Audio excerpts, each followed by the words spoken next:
Eu acredito que esse seja um tema bastante central, por vários motivos que a gente vai discutir hoje aí. Esse tema, em realidade, tem bastante importância no aspecto industrial e também no aspecto acadêmico, né? A gente vai dar uma conversada bastante sobre as aplicações e sobre o funcionamento, de fato, dos modelos de turbulência que são usados de maneira corrente hoje aí na indústria. Então, para a conversa de hoje, a gente vai começar basicamente definindo o que é a turbulência e mecânica dos fluidos, né? Eu acho que, apesar de todos nós que estamos na área de engenharia aeronáutica já termos ouvido sobre turbulência em algum momento, ainda há espaço aí para a gente definir um pouco melhor e trazer um pouco da física do problema, para que, num segundo instante, a gente possa passar, de fato, para os aspectos da modelagem. Depois vamos conversar sobre modelos RANs usados em engenharia aeronáutica.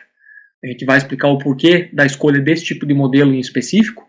E, em seguida, vamos fechar aí com algumas conclusões importantes que eu gostaria que vocês pudessem reter da nossa conversa de hoje. Então, em mecânica dos fluidos, essencialmente, existem três grandes regimes de escoamento. Três grandes grupos de natureza de escoamento e mecânica dos fluidos. O primeiro deles é o grupo dos escoamentos laminares, né, em que basicamente a observação das linhas de corrente mostra uma natureza bastante organizada. As linhas de correntes guardam um certo grau de paralelismo entre si. A gente tem também os escoamentos que são turbulentos, em que basicamente a estrutura como um todo é bastante aleatória. E entre os dois a gente tem os escoamentos em faixa de transição, que misturam, portanto, as características desses dois grupos distintos, e são também de relevância para aplicações aeronáuticas. Então, olhando, por exemplo, o escoamento na região de um bordo de ataque, a gente teria algo semelhante a esse escoamento que a gente vê aqui, que é um escoamento de Riemann. O que acontece aqui, basicamente, né, imagine que você tem aqui uma linha de estagnação, né, o escoamento começa a laminar, uma série de estruturas começam a aparecer em forma de perturbações hidrodinâmicas, que vão, num certo instante, gerar, de fato, um escoamento que é turbulento, e esse escoamento turbulento, ele apresenta uma estrutura bastante complexa, com natureza aleatória, como eu falei antes, em que há uma série de escalas, tanto no tempo quanto no espaço. A gente vai entrar um pouquinho mais em detalhe nesses tópicos aí nos próximos slides. Uma ideia fundamental é que todo escoamento que é turbulento, ele tem alguns vórtices de grande escala, né? No caso desse exemplo que a gente tem aqui, que é o escoamento ao redor de um cilindro, os grandes vórtices têm basicamente um tamanho que é semelhante ao diâmetro do cilindro. E a gente tem também uma série de outros vórtices que vão andando desde aqueles grandes vórtices até pequenos vórtices, e os menores vórtices em geral são realmente pequenos, isso depende do número de reinos do escoamento, a gente vai ver isso logo adiante, mas basicamente existe uma diferença de escala bastante grande entre esses fenômenos em formato de vórtice que a gente observa num escoamento turbulento. Quando a gente tem um escoamento turbulento que está na proximidade de uma parede, como é o caso do que a gente vai ver em aerodinâmica externa, né, aerodinâmica da asa, da fuselagem, o que vai acontecer essencialmente é que esses maiores vórtices, que a gente está chamando de dimensão LL, basicamente esses vórtices aqui eles vão ter um tamanho que é muito semelhante à espessura da camada limite propriamente dita. Então se lembra que a camada limite é a região do escoamento, na qual estão limitados os fenômenos viscosos, e a camada limite basicamente vai crescendo. Quando você chega em 99% da velocidade do escoamento não perturbado naquela região, você define o fim da camada limite, tá? Então, num escoamento turbulento, os grandes vórtices eles vão ter tamanho semelhante à espessura da camada limite. Claro, quando você tem uma camada limite que está limitada por uma parede. E os menores vão ter tamanhos realmente muito menores do que aqueles grandes vórtices. A gente já vai entrar na relação entre essas duas escalas em um instante. Mas o que é interessante observar nessa imagem aqui é que a gente tem um escoamento que começa a laminar, né? Agora vendo um aerofólio, uma simulação de alta fidelidade no aerofólio, a gente tem uma série de instabilidades hidrodinâmicas que surgem antes de maneira um pouco mais tímida, depois com o crescimento que é exponencial. Essas instabilidades começam a interagir entre si, geram uma série de estruturas turbulentas que então dão a origem a um escoamento de fato 100% turbulento. Então é um fenômeno, o fenômeno do escoamento laminar, a transição para o escoamento turbulento e a turbulência em si são fenômenos muito interessantes, com uma riqueza bastante grande de efeitos físicos. O que é legal a gente observar é que é o seguinte, existe uma correlação entre os grandes vórtices, os maiores vórtices e os pequenos vórtices, que eu comentei antes. Lembre que para um escoamento como aquele ao redor de uma asa, os grandes vórtices vão ter aproximadamente o tamanho equivalente ao da espessura da camada limite. E os pequenos vórtices vão ser tão menores quanto maior for o número de Reynolds, dentro dessa correlação que vocês conseguem ver aqui. Basicamente, o que isso aqui quer dizer é que é o seguinte: se eu tenho um certo número de Reynolds, que pode ser expresso ou mesmo em relação à espessura da camada limite, ou até mesmo em relação à corda da asa, à medida que o número de Reynolds aumenta, a separação entre vórtices grandes e pequenos vai ser cada vez maior. Os vórtices grandes têm uma dependência direta com a geometria do problema e com a natureza da camada limite, ao passo que os vórtices menores, basicamente, eles independem da geometria e eles dependem só do regime de escoamento. Então, eles vão ser vórtices realmente muito pequenos. Agora, imagine o caso, por exemplo, de um avião comercial em que o Reynolds baseado na corda pode ser alguma coisa em torno de 10 a 7, ou seja, 10 milhões de número de Reynolds. Nesse caso, essa razão que a gente está olhando aqui vai nos dizer que os pequenos vórtices vão ser tão pequenos quanto alguns micrômetros, ou seja, eles são realmente muito pequenos.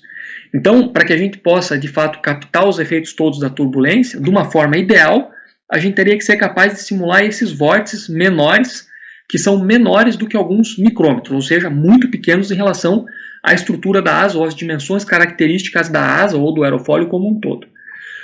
Basicamente, o que acontece do ponto de vista físico é que quando você tem um escoamento turbulento, uma série de vórtices vão existir, como eu comentei, tanto vórtices grandes quanto vórtices bastante pequenos.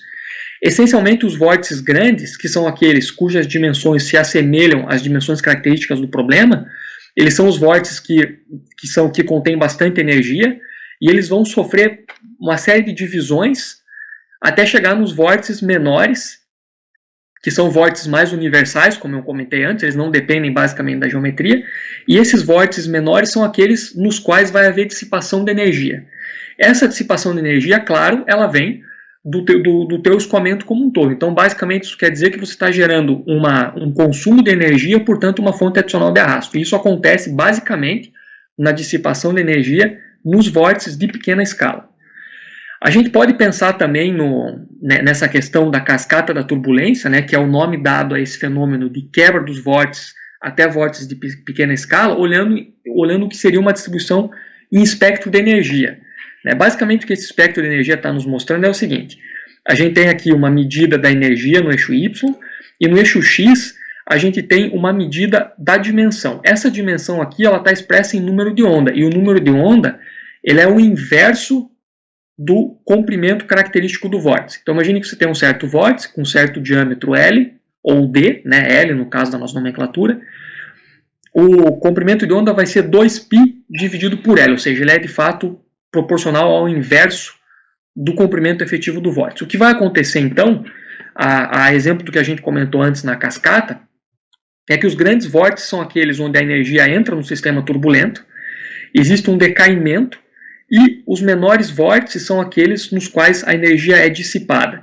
E esse diagrama aqui ele é bastante importante porque os tipos de modelagens de turbulência que a gente vai usar vão fazer tentativas de modelar mais ou menos parcelas desse espectro energético que a gente vê nesse diagrama. Então esse é um conceito bastante importante.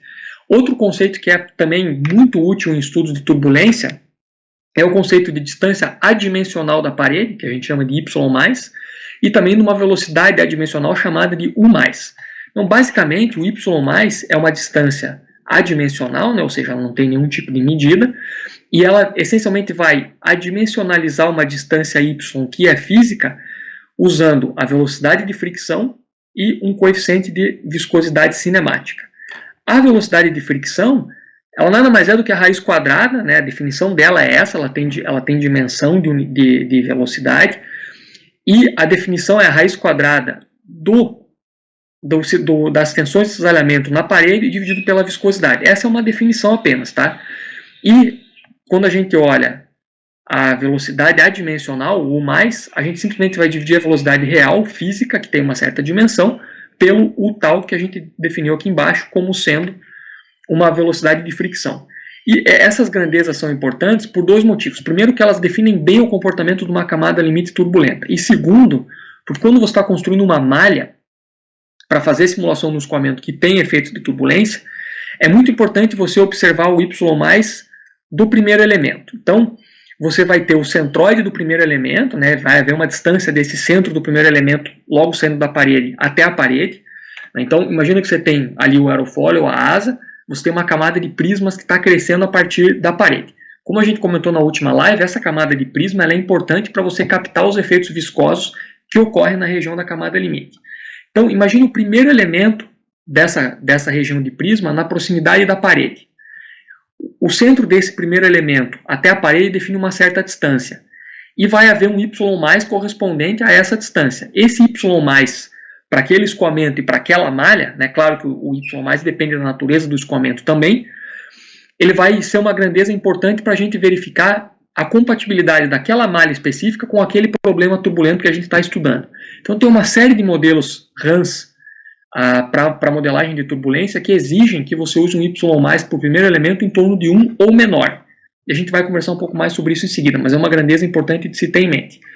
E quando a gente está observando, de fato, o perfil de uma camada limite em termos dessas variáveis não dimensionais que a gente definiu, a gente consegue observar 3 regiões bem definidas. Então, essas leis que a gente está vendo nesse plot aqui, basicamente são leis que vêm de análise de similaridade, iguais a essas que a gente vê nos cursos de mecânica dos fluidos na universidade. E o que vai acontecer é o seguinte, existe uma região bastante próxima à parede, que vai até um y em torno de 5, é uma região onde os efeitos viscosos são predominantes. Nessa região, a lei é que o U+, ele basicamente escala de 1 para 1 com y+. Então, é essencialmente uma região linear. Aqui, a representação aparece não como uma linha, né, mas como algo curvo, porque a escala do eixo x, como vocês podem ver aqui, é uma escala em log. Tá? Então, por isso que isso aqui não fica uma reta, isso aqui fica uma curva. Então, essa região, como eu comentei, ela tem predominância de efeitos viscosos. Os efeitos turbulentos não são predominantes nessa região. Por outro lado, os efeitos turbulentos apresentam predominância numa região mais distante da parede, quando o y é maior do que algo em torno de 30, e nessa região a velocidade adimensional e a distância adimensional se relacionam através de uma relação que é logarítmica. E que, claro, nesse nosso gráfico agora aparece como uma reta, porque o nosso eixo também está em escala logarítmica. Tá? Então existem algumas constantes aqui, o K é a constante de von Karman, ela vale 0,41, e o B é uma outra constante que vale algo em torno de 5. Então veja que interessante, a gente tem uma camada limite que é turbulenta. Esses perfis que a gente está vendo aqui, basicamente eles representam uma camada limite turbulenta numa placa plana, mas eles trazem bastante informação interessante para camadas e limites turbulentas em configurações que são mais do nosso interesse em engenharia aeronáutica. Então, basicamente, a gente tem uma região onde y vai até 5, efeitos viscosos dominam, uma região y maior do que 30, onde efeitos de turbulência são dominantes, e tem uma região de buffer entre as duas coisas, em que você tem uma mescla dos dois tipos de fenômeno, e você tem também uma mescla dos dois tipos de lei. Então isso traz uma ideia do que é o comportamento na proximidade de uma camada limite turbulenta. Então, essencialmente, escoamentos que são turbulentos, eles são caracterizados por algumas coisas. Né? Alguns pontos importantes são, primeiro, eles têm uma natureza aleatória. Né? Então, se você faz um experimento, você repete aquele experimento, você vê uma série de flutuações que são distintas entre si. Mesmo que você mantenha uma série de outras grandezas não alteradas. Repare que aí tem uma coisa muito interessante. Você poderia perguntar, bom, as equações de Navier-Stokes, né, são as equações de nosso governo, as equações que explicam a mecânica dos fluidos que nos interessa, elas são equações que basicamente são determinísticas, né? Então você não deveria ter um comportamento aleatório. A grande questão é que essas equações elas amplificam bastante qualquer mínimo distúrbio que exista de entrada. Então, por exemplo, pode ser um distúrbio acústico, pode ser um distúrbio de rugosidade, qualquer condição inicial diferente pode dar origem a esses fenômenos que são bastante aleatórios. Por isso a natureza aleatória de escoamentos turbulentos. O segundo aspecto importante é que escoamentos turbulentos são, por natureza, tridimensionais. Escoamentos turbulentos eles têm altos níveis de vorticidade e, por definição, vorticidade é algo tridimensional. Né? O vetor vorticidade ele aponta na perpendicular do plano onde você tem componente, por exemplo, x, y de velocidade. Então, em realidade, o fenômeno físico é sempre tridimensional. Existe uma série de escalas, tanto no espaço, são essas que nós comentamos, quanto no tempo. Sendo que uma escala no tempo, basicamente, ela leva em conta o tamanho de um certo vórtice e a velocidade de movimento de um certo vórtice. Então, você pode também definir uma escala temporal basicamente, a disparidade na escala temporal é tão grande quanto aquela que a gente vê nas escalas espaciais. E, essencialmente, existe também uma grande cascata de energia ao longo dessas escalas, em que a energia entra no sistema turbulento nas grandes escalas e é dissipada em forma de energia térmica nas pequenas escalas, que são aquelas cujo tamanho vai ser tão menor quanto maior for o número de Reynolds que caracteriza o nosso problema. Tá? Bem, então a gente agora já teve uma visão geral do que é turbulência, né, o que é turbulência em mecânica dos fluidos e especificamente em aerodinâmica, e agora a gente pode dar uma olhada nas estratégias disponíveis hoje para se modelar escoamentos que contêm características de turbulência.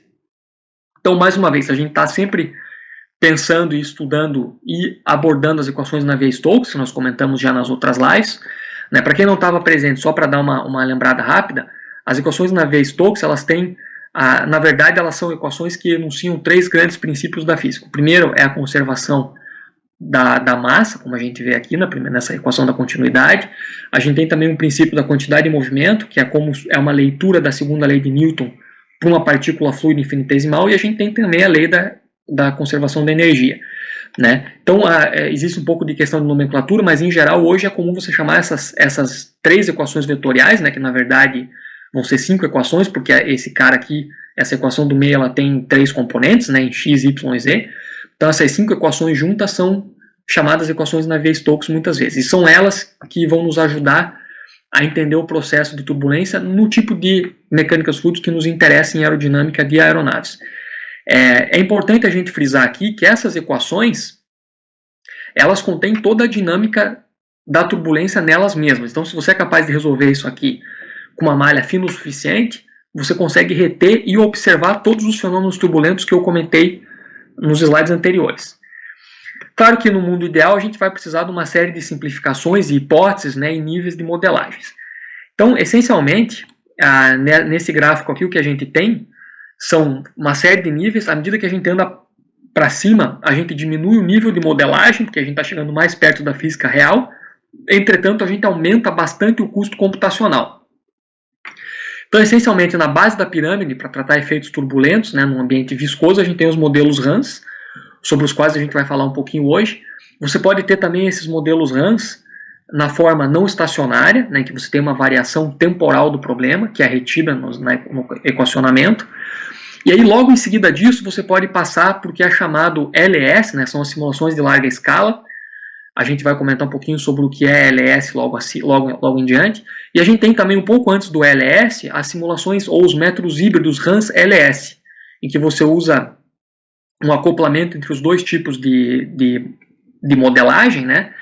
E basicamente você está resolvendo grandes vórtices usando LS, e os vórtices menores você filtra, ou seja, a tua malha não resolve nenhum deles, e você usa modelos RANS ou um approach RANS para resolvê-los, ou melhor, para modelá-los e levar em conta o efeito desses vórtices menores no escoamento como um todo. E lá em cima, na nossa pirâmide de modelagem, tem o DNS, ou simulações numéricas diretas, em que essencialmente você vai resolver as equações de Navier-Stokes tais quais elas são, sem usar nenhum tipo de modelo no topo delas. Você vai resolver apenas as equações propriamente ditas. Basicamente a ideia é o seguinte: em DNS, a gente vai usar, como eu falei, as equações de Navier-Stokes sem nenhuma modificação a mais. Os erros que vão estar apresentados nesse processo aqui são erros essencialmente numéricos. Agora repare que no caso do DNS, a gente precisaria essencialmente ter uma malha que fosse fina o suficiente para captar aqueles menores vórtices que eu comentei antes, que claro, vão ser tão menores quanto maior for o número de Reynolds, e portanto para escoamentos que nos interessam em aerodinâmica, em que o número de Reynolds em geral é alto, da ordem dos milhões, vai ser extremamente caro, se não impossível, resolver o problema usando o DNS. Então, o DNS hoje é uma ferramenta bastante útil para se entender a física do problema. Essencialmente resolve todas as escalas sem nenhum tipo de modelagem. E você precisa, portanto, de uma malha fina o suficiente para captar aqueles menores vórtices, que são os vórtices nos quais a dissipação de energia acontece. Então a gente precisaria de fato simulá-los, e para isso precisaria de uma malha bastante fina. Para números de Reynolds que são de interesse para nós em engenharia aeronáutica, isso fica fora aí do contexto, né? E o DNS hoje acaba sendo limitado para estudos acadêmicos e também para entender a física por trás de toda esses fenômenos que a gente está discutindo, e inclusive para validar ferramentas de fidelidade um pouco mais baixa. Aí o LS, que vem logo em seguida, né, ou simulações de largas escalas, basicamente o que esse tipo de método vai propor é que você use uma malha que é fino o suficiente para se captar aqueles vórtices que são maiores e que contém energia no espectro de energia, mas essa malha é grande o suficiente para filtrar os vórtices menores. Tá? Então, aí você vai precisar de algum tipo de modelagem de relações adicionais para levar em conta o efeito dos vórtices menores. O LS já é um pouco mais barato, né, do que DNS, ainda assim é caro para altos números de Reynolds quando você tem o efeito da parede, porque quando você tem um efeito de parede, ou seja, aerodinâmica sobre algum corpo, os menores vórtices vão ser ainda menores do que aqueles que você teria num jato livre, por exemplo, que você tem uma camada de cisalhamento, mas você não tem nenhuma parede. É claro, isso falando de uma maneira aproximada. Mas em linhas gerais você consegue fazer LS para Reynolds mais altos sem a presença da parede do que quando a parede está presente. Portanto, o LS ainda está um pouco também fora do alcance para efeitos industriais. E por fim, no RANS, ou Reynolds Average Navier-Stokes, a gente vai usar um processo de média, que eu vou mostrar logo em seguida. A gente vai aplicar isso em Navier-Stokes, então em vez de resolver Navier-Stokes propriamente dito, a gente vai usar uma versão que passou por um processo de média, e aí a gente vai usar equações de transporte adicionais para incorporar no modelo informações de fechamento, que eu vou comentar logo em seguida. Então, quando a gente usa o modelo RANS, a gente não está resolvendo de forma direta nenhum daqueles vórtices ou nenhuma das escalas de turbulência do espectro turbulento que a gente comentou antes. Por outro lado, o que a gente vai fazer é usar uma série de correlações empíricas e também uma série de hipóteses de engenharia, levando em conta a natureza do escoamento, para escrever equações de transporte que modelam todo o espectro. Tá? Essa é a ideia por trás dos modelos RANS. Os modelos RANS são basicamente o que é usado hoje na indústria para fazer simulações aí em configurações complexas, né? E eu acredito que deva continuar assim, no mínimo por mais alguns anos, talvez ainda mais do que isso. Então, como eu comentei antes, o que a gente vai fazer para estudar, para usar um modelo RANS, é usar um processo de média. Nesse processo de média, antes da gente tirar qualquer tipo de média propriamente dito, a gente vai dizer o seguinte, a gente vai dizer que todas as propriedades, os estados do nosso escoamento, então imagine velocidade, pressões, temperatura, enfim, todos os estados que caracterizam o nosso problema de mecânica dos fluidos, eles vão ser repartidos entre uma média, que é estacionária, tá? Ela não tem nenhuma variação temporal, e uma oscilação ou uma perturbação, que essa sim é não estacionária.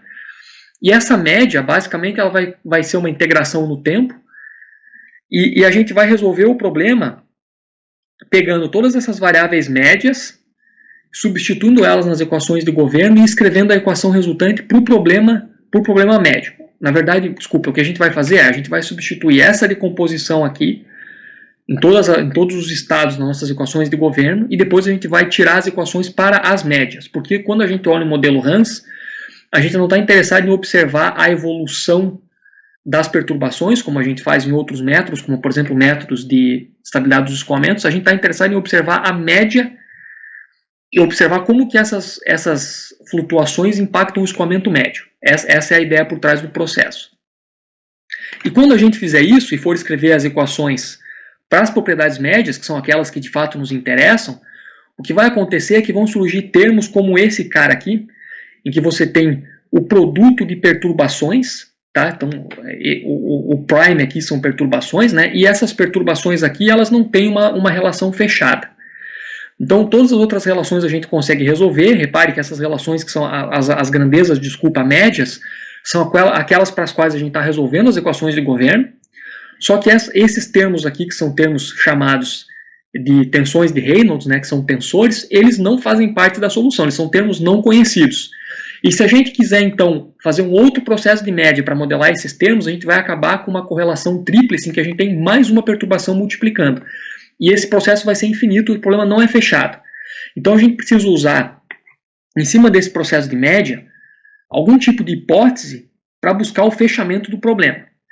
E a hipótese usada numa boa parte dos modelos RANS é a hipótese de Boussinesq, né, uma hipótese lá do final do século XIX, em que basicamente fazendo uma comparação do fenômeno turbulento com o fenômeno molecular é aquilo que a gente vê de fato no escoamento laminar na escala molecular. Então, basicamente existem alguns paralelos, apesar de também existirem grandes diferenças, e a ideia desse paralelo é dizer que aqueles termos que nós temos, que são os termos não conhecidos, os termos de tensão de Reynolds, eles podem ser aproximados como o produto de um coeficiente de viscosidade turbulento, que a gente chama de MT, por uma taxa de deformação do escoamento. Tem também um termo adicional, que depende do Reynolds, depende da viscosidade, depende da energia cinética turbulenta, mas basicamente a ideia central é que a gente aproxima aqueles termos para os quais não temos uma expressão fechada, por uma multiplicação, um produto de uma viscosidade turbulenta, por uma taxa de deformação do escoamento. Perceba que lá em mecânica dos fluidos a gente aprende que a taxa de cisalhamento, o tal, ela é justamente μ vezes uma taxa de deformação do escoamento, ou seja, a forma geral do problema molecular é muito parecida com isso que a gente vê aqui no problema que está sendo representado pela hipótese de Boussinesq.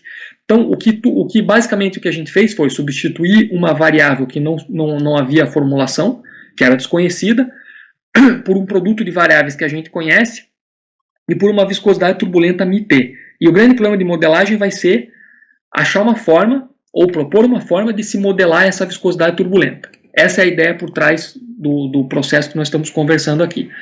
E dentro dessa ideia, nós vamos agora olhar alguns dos modelos RANS que são usados em larga escala em engenharia aeronáutica. Claro que existem uma série de modelos RANS, inclusive existem modelos RANS de níveis diferentes de fidelidade ou de níveis diferentes de aproximação, mas a gente vai, nesse nosso bate-papo de hoje, olhar basicamente dois modelos e algumas variações desses dois modelos que são bastante usados na indústria aeronáutica, ou seja, em escoamentos externos.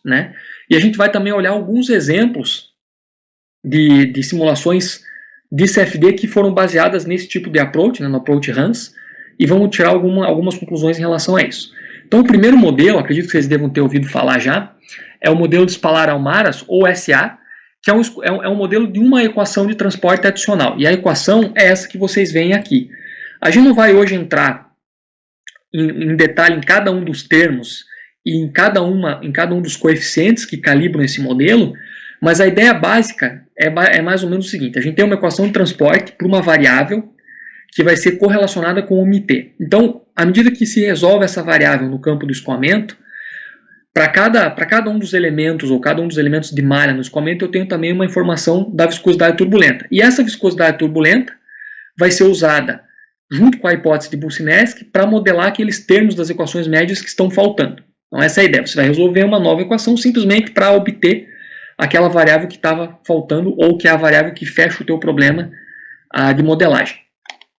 E essa equação de transporte aqui, ela tem uma série de termos que são padrão em equações que modelam problemas de transporte turbulento. O primeiro deles, a gente tem um termo fonte, um termo de produção de turbulência. A gente tem um termo de destruição da turbulência. Então esses dois termos mostram um balanço entre turbulência sendo produzida e turbulência sendo eliminada. E a gente tem também um termo de efeitos de difusão, que guarda basicamente efeitos viscosos e é muito semelhante em forma a outros termos que a gente tem, a termos também viscosos, termos de difusão que a gente tem nas próprias equações de Navier-Stokes. Então a gente não vai entrar, claro, em detalhe em cada um dos termos, mas a ideia é essas equações, essa equação especificamente, o SA é um modelo de uma única equação adicional, então a gente tem as nossas equações médias, que a gente mostrou antes, a gente vai resolver, em adição a elas, a equação do modelo SA. Ele é um modelo que tem todos esses termos de balanço que eu falei, é de fato uma equação de transporte, que está levando uma variável chamada de ni tilde, ou ni chapéu, ou circunflexo, til, em que você está depois correlacionando com uma variável μt, que é a viscosidade turbulenta. Essa é a ideia geral do modelo. É um modelo bastante usado, ele tem uma série de versões aí, ao longo do tempo ele foi sendo atualizado, foram adicionados efeitos de rotação e uma série de correções que fizeram ele um modelo ainda melhor.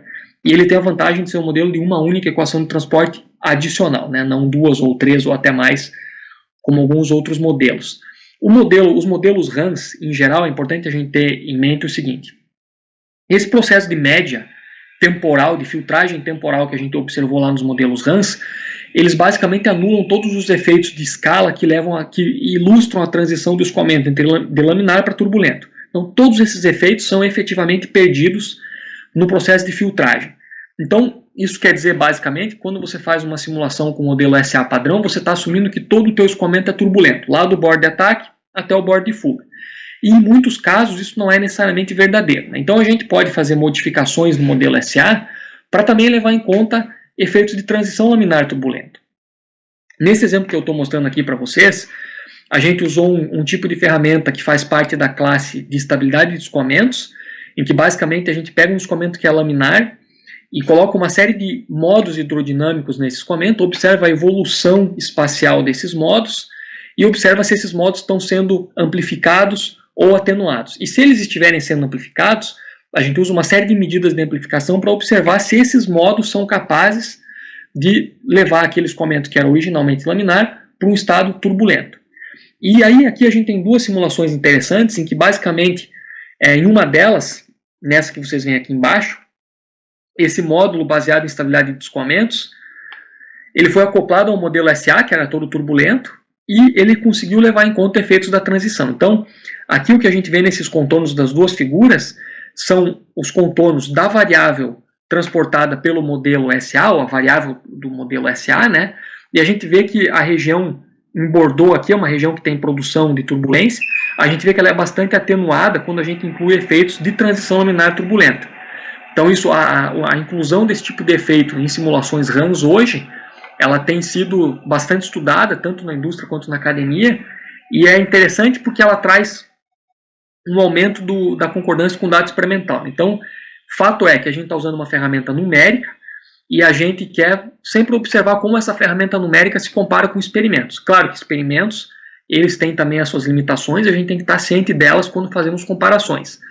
Mas para esse caso do aerofólio que eu mostrei ali para vocês, é um aerofólio chamado NLF0416, um aerofólio 16% de espessura máxima.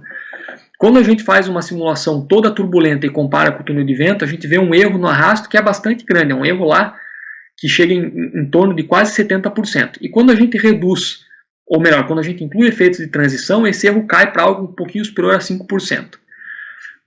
E a mesma coisa acontece para a métrica de sustentação sobre arrasto, que é uma métrica bastante importante para ilustrar a eficiência de um certo corpo aerodinâmico, né? A gente também melhora bastante a eficiência em L sobre D.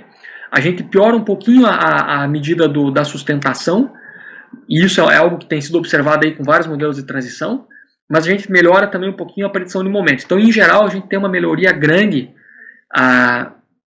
de concordância com dados experimentais para aqueles problemas em que os ensaios em túnel de vento levaram em conta uma transição livre, né? Algumas vezes, em túnel de vento, você pode basicamente forçar o escoamento a ser turbulento desde o bordo de ataque ou desde uma certa região, e aí essa comparação que a gente está colocando aqui não se aplica de forma direta, tá?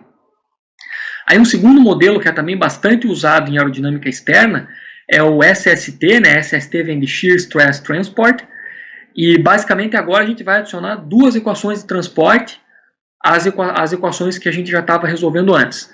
Então o SA adicionava apenas uma equação, o SST vai adicionar agora duas equações.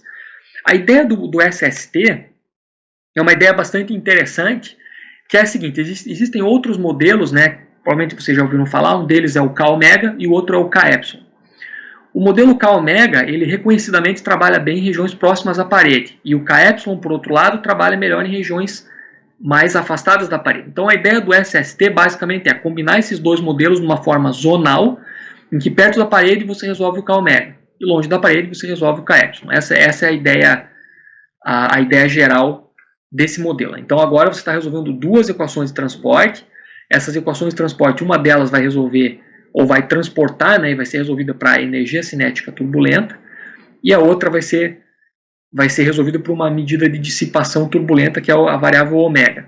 Essas equações aqui também, elas têm um termo de produção, tem um termo de distribuição e um termo de difusão, ambas as equações.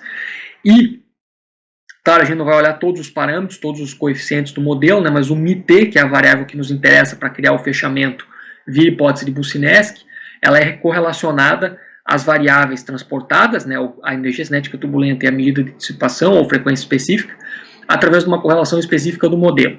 Essa é a ideia. O modelo SST também é um modelo que prevê escoamentos como sendo todos turbulentos, né, desde o bordo de ataque para frente, e existem também modificações a esse modelo para que a gente possa levar em conta efeitos da transição laminar turbulenta. Foi criado um outro modelo, foi proposto um outro modelo aí nos anos 2000, para levar em conta esses efeitos de transição, e esse modelo leva o nome de Langtry-Mentering, em homenagem aí aos dois investigadores que propuseram o problema, né? E esse modelo, basicamente, o que o Langtry-Mentering faz é, ele pega as duas equações de transporte do SST, que a gente viu antes, e ele adiciona a elas mais duas equações de transporte, e essas duas equações de transporte basicamente vão ser responsáveis pela detecção da posição de transição e pela transição suave entre a região laminar e a região turbulenta, dentro do framework do modelo SST padrão. Essa é a ideia geral. Esse resultado aqui é interessante, é um resultado que saiu na literatura, é um resultado hoje público, que apareceu em 2016, em que basicamente a gente investigou a transição laminar turbulenta numa asa enflechada, né, uma asa que não foi pensada para ser uma asa laminar, era uma asa padrão, e a gente vê aqui uma região cinza escura, em que o escoamento é laminar, uma região cinza clara, em que o escoamento é turbulento, e tem uma linha preta, que é um pouco difícil de visualizar aqui, que marca uma extrapolação dos resultados do túnel de vento também para o fonte de transição. E a gente vê uma concordância bastante boa entre a predição numérica e os resultados experimentais, né? Tanto para o lado de sucção quanto para o lado de pressão, né, da asa. Existe alguma discordância na região da ponta aqui, em função de alguns mecanismos de transição que não são previstos pelo modelo Hans original. Mas basicamente é interessante a gente observar que uma asa, né, que não foi pensada para ser laminar, ainda assim ela apresenta uma região laminar, em condições típicas de voo, tá, alto número de Reynolds, número de Mach de escoamento transônico, e que, portanto, a inclusão desse tipo de efeito leva a um aumento também da concordância com o dado experimental, ou seja, o que a gente está fazendo é adicionar um pouco de física a mais no modelo SST, através da consideração desses efeitos de transição. Tá? São resultados bem interessantes.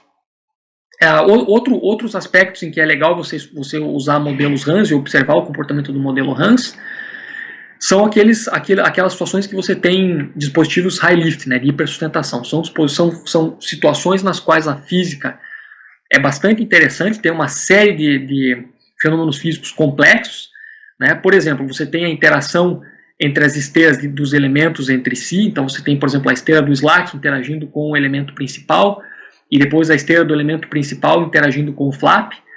Isso por si só é algo bastante interessante. Em algumas regiões você tem escoamento sônico, principalmente na cova do slat, né? Você pode ter ali uma aceleração bastante grande que leva a um escoamento sônico, desculpa.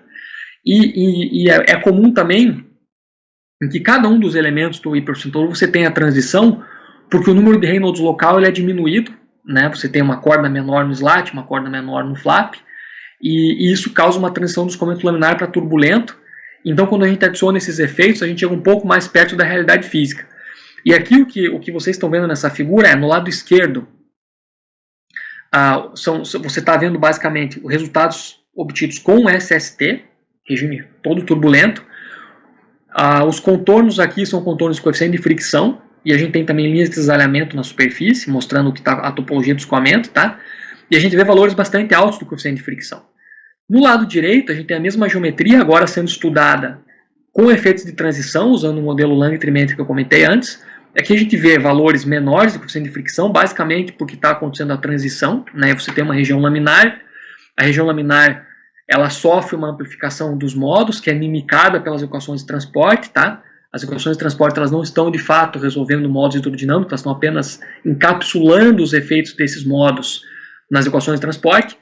E depois o coeficiente de fricção volta a subir e passa a ter uma segunda região de decaimento já no regime todo turbulento. Então a gente vê uma diferença bastante grande, né, no contorno, e a gente vê alguma diferença interessante também na topologia.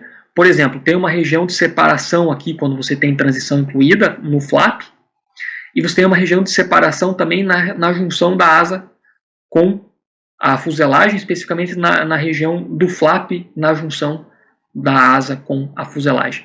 E do ponto de vista físico, o que acontece é que a camada limite que começou laminar e virou turbulenta, ela guarda efeitos históricos, né, da época ou do momento em que ela foi laminar, e ela resiste menos a efeitos de gradiente de pressão adversa do que a camada limite que é toda turbulenta, como previsto aqui no modelo SST. Então isso é um fato aí da aerodinâmica, né, que a camada limite que é turbulenta ela resiste melhor ao descolamento. E aqui a gente tem uma camada limite com efeito histórico, laminar, que depois vira turbulento, e os efeitos de descolamento são mais pronunciados, como a gente pode ver aqui, comparando a topologia do caso todo turbulento com a topologia do caso com transição incluída. Repare que nas duas situações, a gente está usando o modelo Hans, né? Só que aqui a gente resolve 2 equações adicionais, e aqui a gente resolve 4 equações adicionais. Claro que o custo é maior quando a gente inclui a transição, né? A gente está pagando um preço aí para incluir mais física no problema.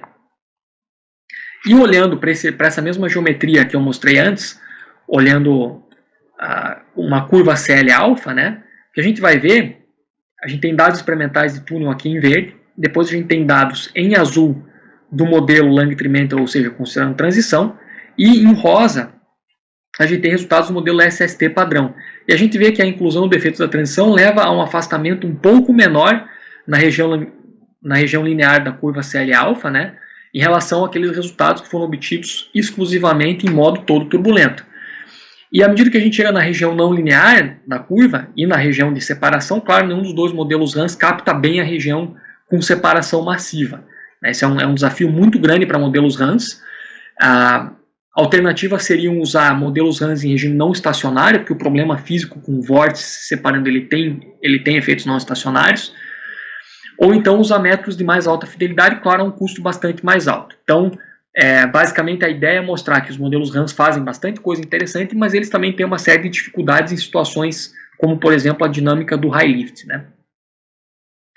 Então, assim, a gente passou aí por esses 3 grandes tópicos, acho que tem algumas conclusões finais que são legais a gente guardar. A primeira delas é que é o seguinte, como em qualquer outra ferramenta de simulação, não é conveniente você começar o uso de um certo modelo de turbulência sem conhecer as hipóteses por trás do modelo, né? Conhecer basicamente a grande classe a qual aquele modelo pertence. Basicamente, uma boa parte dos modelos disponíveis para uso prático vão ser modelos Hans, mas entre os modelos Hans em si, as hipóteses também são distintas entre si, e os approaches para se realizar a modelagem são também distintos entre si. Então é muito importante entender isso e conhecer as limitações que são inerentes ao modelo que você está usando. Então aqui a gente tem, claro, as limitações que são inerentes aos métodos numéricos que você está usando, mas temos também erros que vêm da modelagem em si. E a gente precisa estar ciente disso na hora de fazer uma simulação para entender o que os nossos resultados estão nos contando. Eu acho que nos próximos anos, talvez até na próxima ou nas próximas décadas, os modelos Hans vão continuar ainda sendo aí o carro-chefe na indústria aeronáutica. Existem modelos Hans ainda hoje sendo desenvolvidos, tá longe de ser uma área em que não há mais desenvolvimento, muito pelo contrário, e esses modelos Hans melhorados, eles estão sendo cada vez mais adaptados para resolver problemas que os modelos Hans padrão não são capazes de resolver. Então isso deve continuar acontecendo na indústria, para análise, mas especificamente para design e otimização, em que em um certo ciclo de design ou de otimização você resolve várias vezes o problema de análise.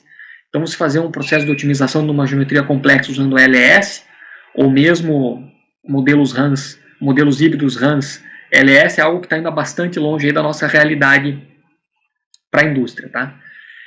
Em seguida, eu acho que os modelos híbridos Hans e LS eles vão ganhar muito espaço, né? Então, nos modelos híbridos, você vai essencialmente usar LS para simular as regiões mais distantes da camada limite, onde as estruturas em si têm dimensões maiores, e na região mais próxima à camada limite, onde as dimensões das escalas espaciais vão ser menores, você usa o modelo Hans. Então, é também uma approach zonal, né? Existem uma série de desafios. A interface entre os dois tipos de modelagem não é trivial de ser feita, mas eu acredito que esse tipo de modelo vai ganhar cada vez mais espaço aí nas próximas décadas no ambiente mais industrial. LS e DNS, né, elas já são viáveis, algumas delas, principalmente LS, para escoamentos em que você não tem presença da parede, né, então escoamentos de jato, por exemplo, como é o caso que a gente vê aqui. E é interessante a gente observar como se perde informação no caso Hans, né? E à medida que a gente passa por LS, a gente vê as estruturas com um pouco mais de detalhe, e no DNS a gente de fato observa todas as estruturas que estão sendo geradas ali.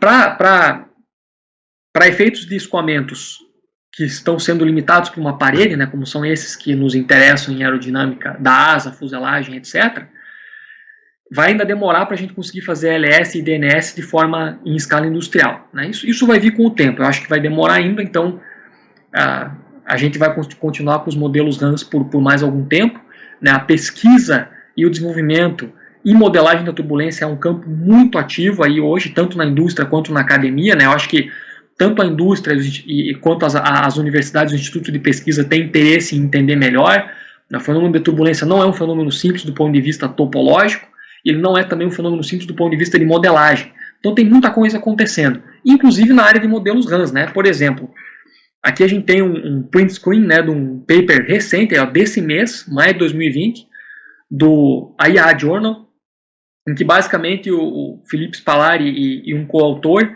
estão propondo correções ao modelo SA para que ele tenha melhores predições de coeficiente de fricção.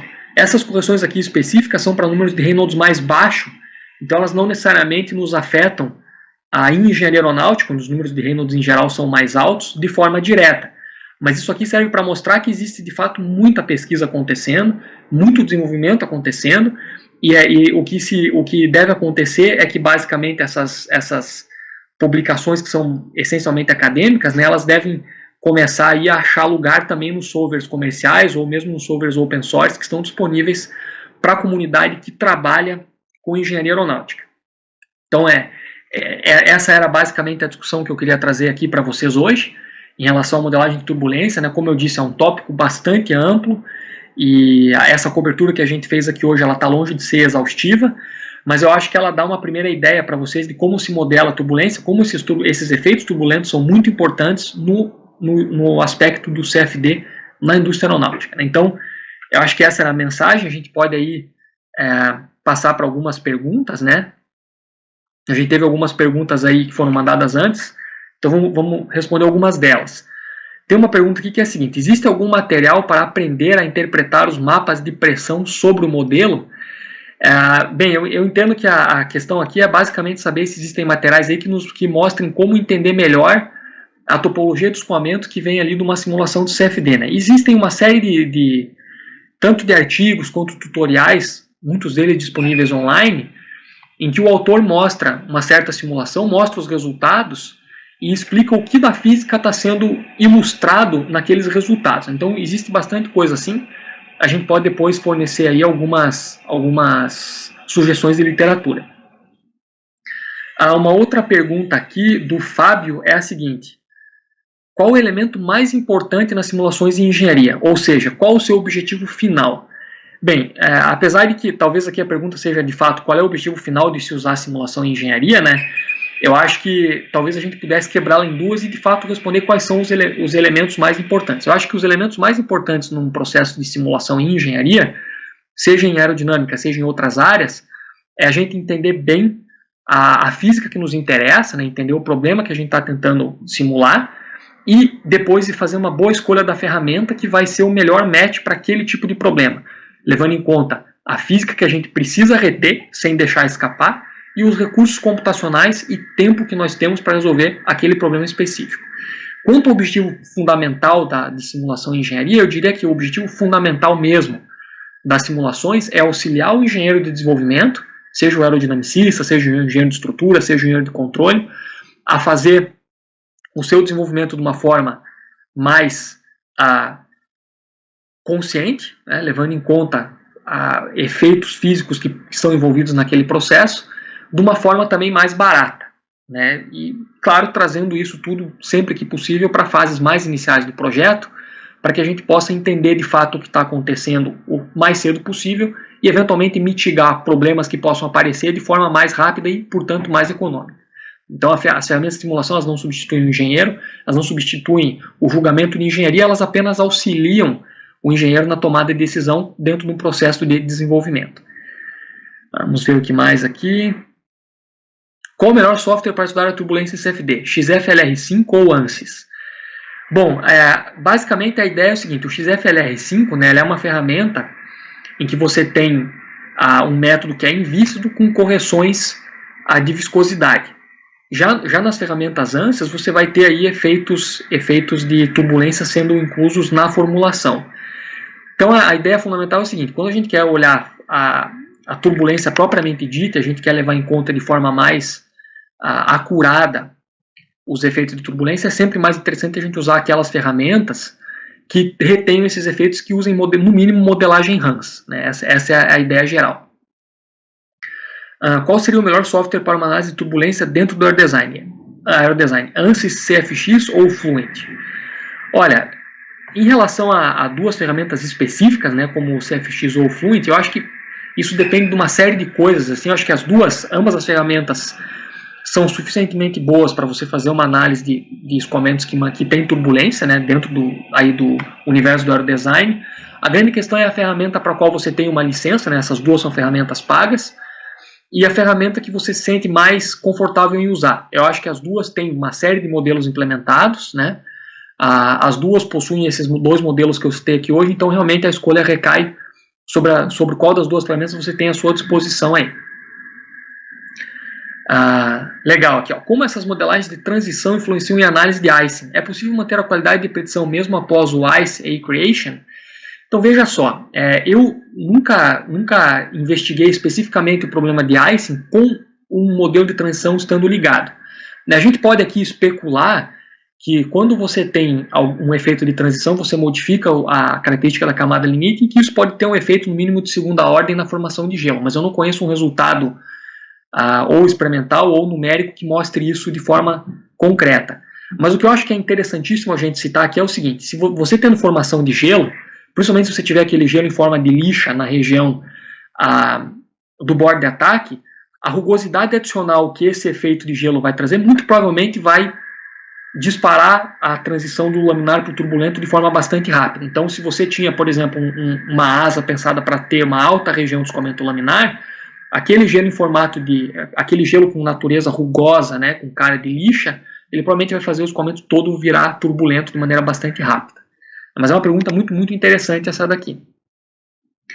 Quais bons materiais para estudar o assunto na teoria? Olha, basicamente aqui a gente olhou talvez dois grandes grupos aí de estudo, né? Um deles seriam estudos voltados especificamente para a física da turbulência e para como os efeitos da turbulência são pronunciados em aerodinâmica, e aí livros texto de turbulência em geral são o suficiente, tá? Pode ser desde um livro introdutório de mecânica dos fluidos ou dos escoamentos viscosos que fale alguma coisa sobre turbulência, e tem uma série de exemplos, como livros mais profundos para a turbulência, a física da turbulência propriamente dito. E num segundo momento, tem também o material para a parte de modelagem, né? Geralmente são aí materiais um pouco distintos, tem tanto uma série de artigos aí que dão uma boa passada na teoria, quanto também livros hoje em dia que mostram todo esse aspecto de modelagem dentro do CFD. A gente pode depois citar aí algumas fontes mais precisas, caso vocês tenham interesse.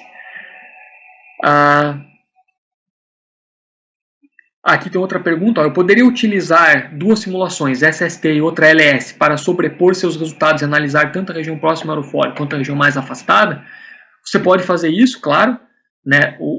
Dentro de LS existe também uma série de classes, a gente não comentou aqui exatamente. Existe inclusive o LS em que você tem a modelagem no nível da parede, tá? Isso pode ser feito também.